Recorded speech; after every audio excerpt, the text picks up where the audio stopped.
is a lecturer, as we all know, at the University of the West Indies Hospital in the Department of Community Medicine and Psychiatry, and he did a fellowship in drug abuse at Johns Hopkins University.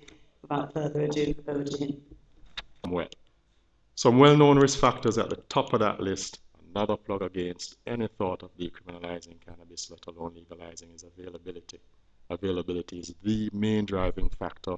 Very logical. If something is more available, you're more likely to be exposed to it. If on top of that it's okay to have it, then why wouldn't you be more exposed? And then, of course, other issues like ineffective parenting, unstable home environment, poor nurturing in childhood.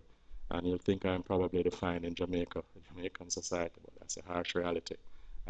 Poor social coping skills, affiliation with deviant groups, and a very important one, drug trafficking, which applies to us. As you all know, we're smack in the middle geographically of a high-producing territory of cocaine, Colombia, and a high-user territory, the United States. Jamaica is responsible for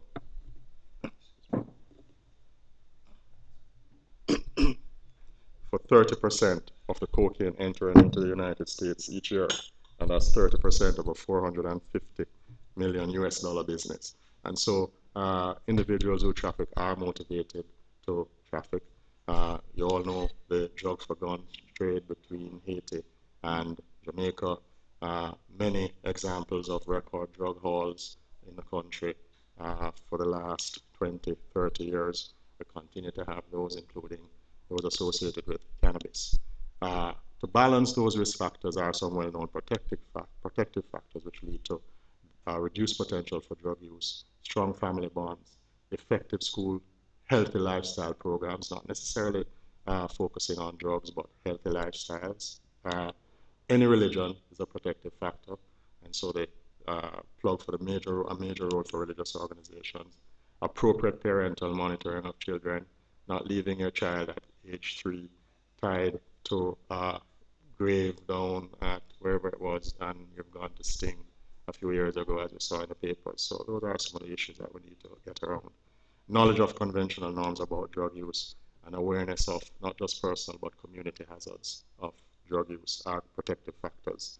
And so how these work is that where you have risk factors outweighing protective factors, you're then at risk to be exposed and use and experiment.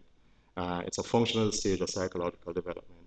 So protective factors and risk factors impact more so youngsters than older persons who have had a few years to have had some experience with decision making and so on.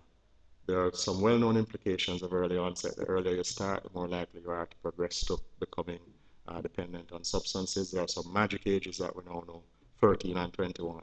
If you use any drug, including cigarettes, before 13, you're more likely to progress to using other substances, specifically girls smoking cigarettes before 13 and boys using alcohol before 13 are highly likely to progress to using other substances. The other magic age, 21, if you don't use before 21, it's highly unlikely that even if you start using, you'll progress to becoming dependent on substances. So those we know. Certainly, the whole issue of exposure opportunity warrants a little dilation here. Well recognized that individuals who smoke cigarettes and use tobacco are more likely to be exposed to cannabis. Very simple reason. If I'm attending a football match at the stadium, I'm more likely to be surrounded by those smoking cannabis than if I'm attending mass at Stella Maris on a Sunday morning. And so they've looked at this statistically and recognized that if you smoke cigarettes and drink alcohol, you're 3 times as likely to be exposed to cannabis. Having been exposed within 2 years, you're 7 times as likely to start using cannabis. They took that further and looked at the potential exposure to cocaine. If you use alcohol and cigarettes, you're twice as likely to be exposed to cocaine. If you use cannabis only, you're 5 times as likely to be exposed. If you use all 3, you're 8 times as likely to be exposed to cocaine. And having been exposed within a year, you're 15 times more likely to start using cocaine. So these are serious issues that certainly points to methods of preventing that relation from initial use to regular use. And we discussed the fact of that protective factors where they outweigh risk factors will lead to an increased risk of exposure, then initial drug use or experimentation, then regular use from just an odd weekend to every weekend to a few weekdays in the week to every day. So it takes time, then leading to substance misuse. Substance misuse is a brain disease. It's an Axis 1 psychiatric disorder, which begins with initial voluntary behavior. And so when I'm leaving here, if the security at the front offers me a spliff and I'm not addicted already to cannabis, that's my choice to take a draw or not. Having done that a couple of times, I then start developing a genuine mental illness called dependence, effective March next year, called misuse, over time, with very clear consequences, including uncontrollable compulsive craving, seeking, and of course use. Most importantly, which starts interfering with my functioning. So I'm late by a half an hour to do your presentation because I'm busy recovering from alcohol use last night and so on. So the problems start creeping up on you. I'll skip through the motivated behavior model, but we're very clear now on the areas of the brain affected, part of the midbrain, part of the mesolimbic system, dopamine mediated. Any drug use leads to an influx in dopamine in the nucleus accumbens, which is associated with the feeling of elation and reward. And so drug addicts have reasons to use what they use because it makes them feel good. And that would be fine if that's all that was associated with drug use. So I'll skip this in the interest of time. Very important to point out the whole issue of conditioned learning, just like Pavlov, the dog, the bell, the cues around your drug use, the people, the places, the things you use become conditioned reflexes and then lead to what we call cue-induced cravings. Those are the difficult things to treat, the behavior change, to have individuals recognize that they need to change the people they associate with, change the things that they do and the places that they go. No one wants to be told that, but there's just no other way.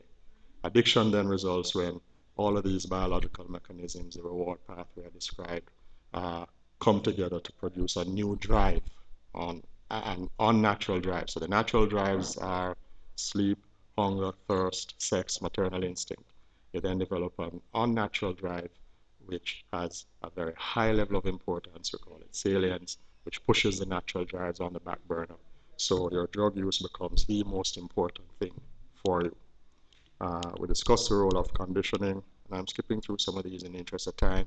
But here, for example, is a PET scan of an individual on the left, just looking at a nature video, and that's a kind of activity in the brain. And this really speaks to the whole issue of memory associated with that feeling of elation, lasting anywhere from 5 to 10 or 15 years. So it's very challenging to stay drug-free. It is why I recommend that individuals refer to themselves as recovering addicts, not to be too quick to say I'm recovered. Here's the same another individual who is addicted on the right of your screen, where we now, in the case of a crack cocaine user, hold up a match, which is used to light crack.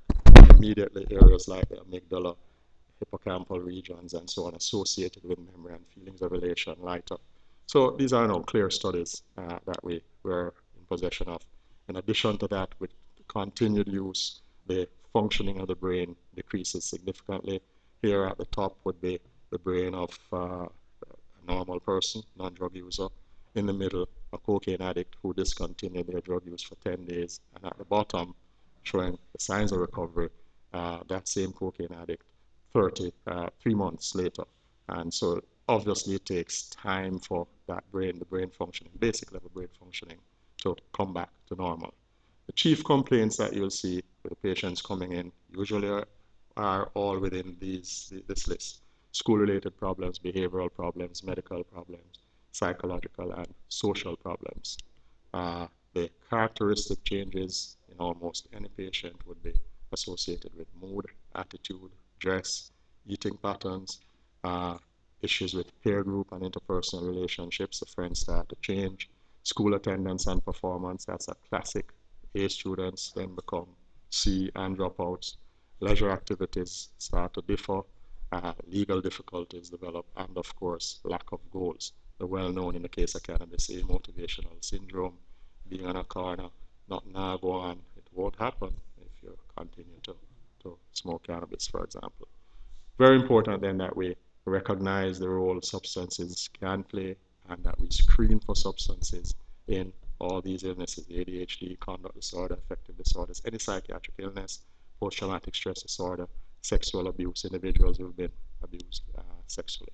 The public health implications are very clear, as I've been discussing those. The public health benefits would include reduced load on treatment systems, reduced violence associated with drug use. Another plug against cannabis, well known that any drug use in any society, and they did this work in Colombia at first, is associated with increased violence. How then could you be promoting another drug use in a society to be decriminalized? Reduce load on criminal justice system, reduce lost productivity, and of course, reduced risky sexual behavior and the associated STI transmission.